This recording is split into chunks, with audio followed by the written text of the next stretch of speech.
दोस्तों ये तो हम सब अक्सर देखते आए हैं कि ईरान मिडिल ईस्ट में एक ऐसा देश है जिस पर अमेरिका ने बहुत से प्रतिबंध लगाए हैं। लेकिन दोस्तों ईरान ने दुनिया को तब चौंका दिया जब ये इतने सारे प्रतिबंध लगाने के बाद भी दुनिया का सबसे ताकतवर देश बन के उभरे। हालांकि ईरान अपने इस ताकत के नाश्ते में अक्सर इजराइल और अमेरिका जैसे देश को धमकी देता रहता है।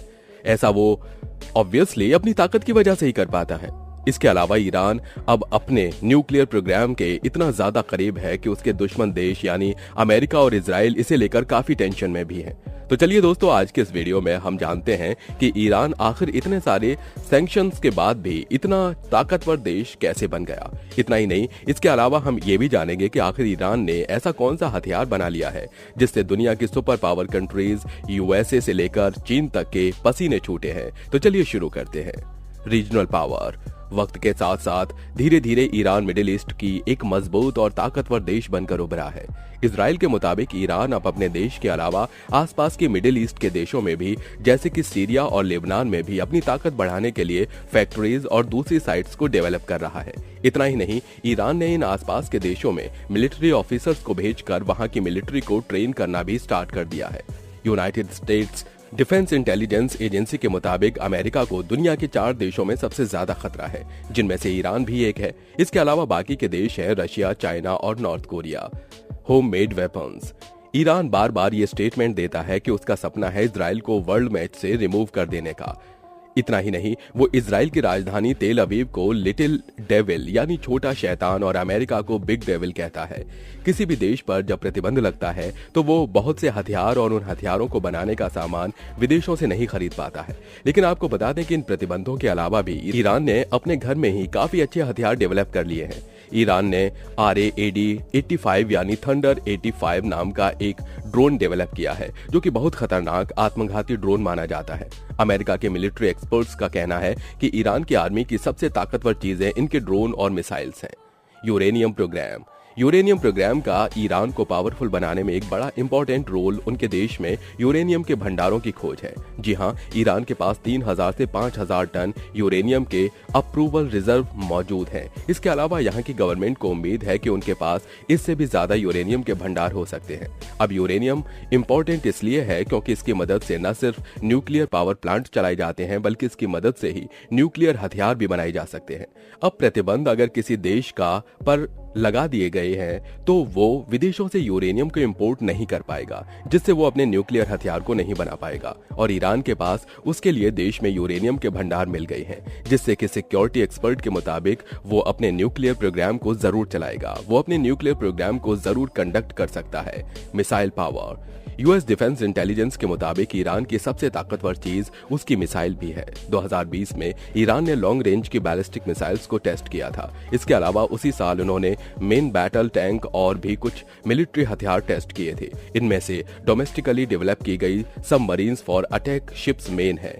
Center for Strategic and International Studies Washington के मुताबिक मिडिल ईस्ट की सबसे बड़ी और डाइवर्स मिसाइल की खेप ईरान के पास ही मौजूद है। उनके पास तकरीबन 3000 मिसाइल और हजारों रॉकेट्स हैं, जिनमें cruise missile, short range, middle range और लॉन्ग रेंज मिसाइल भी शामिल हैं, जिनकी पहुंच इजराइल तक भी है। इन अलग अलग मिसाइल्स को सबमरीन से या मिसाइल लॉन्चर व्हीकल से लॉन्च किया जा सकता है। Missile cities. ईरान को पावरफुल बनाने में अगला बड़ा और इंपॉर्टेंट रोल उनके मिसाइल सिटीज ने प्ले किया है। ये ईरान के लगभग हर बड़ी शहर और इंपॉर्टेंट जियोग्राफिक लोकेशन जैसे पहाड़ों के नीचे मौजूद है। ये ऐसे अंडरग्राउंड बेसेस हैं जहां से आर्मी को इजीली ऑपरेट किया जा सकता है। इसे ऑपरेट करने के लिए सभी फैसिलिटीज यहाँ अवेलेबल हैं। ये आर्मी बेस एडवांस मिसाइल से लैस हैं। यहाँ रडार और दुश्मन के सिग्नल्स को डिस्टर्ब करने वाले इक्विपमेंट्स भी लगे हुए हैं। ईरान के ये मिसाइल सिटीज जमीन से 500 मीटर नीचे गहराई में बनाए जाते हैं, जहाँ न्यूक्लियर हमले तक का असर होने की संभावना बहुत कम हो जाती है। ऐसे मिसाइल बेस इस पूरी दुनिया में सबसे ज्यादा ईरान के पास ही मौजूद है। ये इनकी मिलिट्री पावर की रीढ़ माने जाते हैं। Iron Iraq war.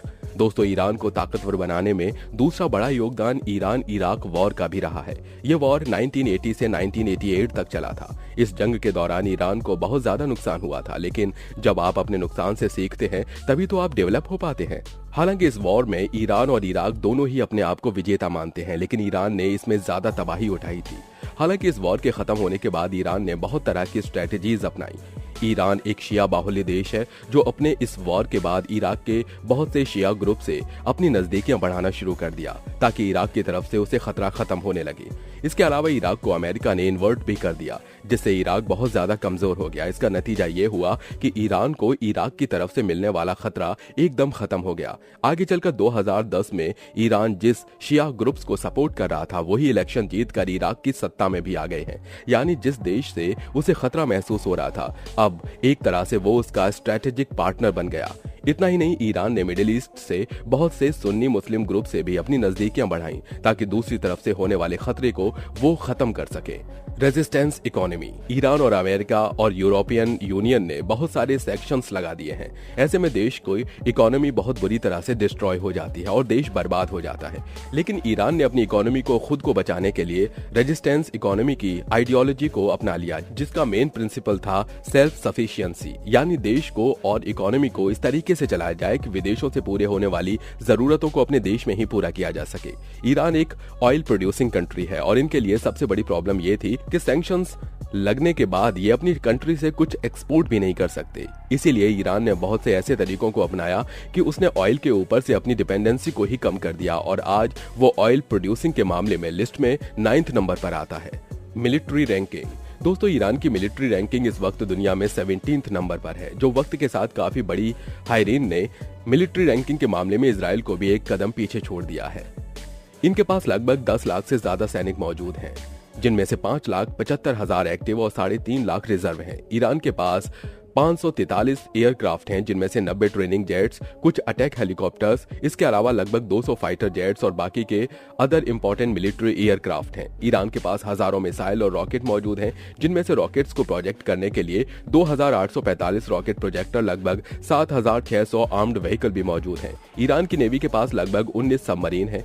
एरिया की बात करें तो ईरान एरिया के मामले में दुनिया का 17th लार्जेस्ट कंट्री है, जिसका एरिया लगभग 16 लाख स्क्वायर किलोमीटर है। यह area France, Germany, Netherland, Belgium, Spain और पुर्तगाल के कंबाइंड एरिया से भी बड़ा है। इस एरिया में आबादी के रहने के साथ साथ बहुत से ऑयल रिजर्व और यूरेनियम के रिजर्व मौजूद हैं, जो इस देश को अमीर बनाकर पावरफुल बनाने में काफी बड़ा रोल प्ले करते हैं। दोस्तों, इन सब चीजों की वजह से ही रहा है धीरे धीरे पावरफुल देश बनता गया और अब भी बन रहा है। आज इसकी गिनती दुनिया के पावरफुल देशों में की जाती है और अमेरिका और इजराइल जैसे देश इसे अपने सबसे बड़े दुश्मन के रूप में देखते हैं। दोस्तों, आज के वीडियो में इतना ही। मुझे उम्मीद है कि इस वीडियो से आपकी नॉलेज बड़ी होगी। वीडियो अगर पसंद आया हो तो लाइक करिए, साथ ही अपने दोस्तों के साथ शेयर करिए। अगर आप हमारे चैनल पर नए हैं तो नीचे दिए गए लाल बटन को दबाकर चैनल को सब्सक्राइब जरूर कर लीजिए।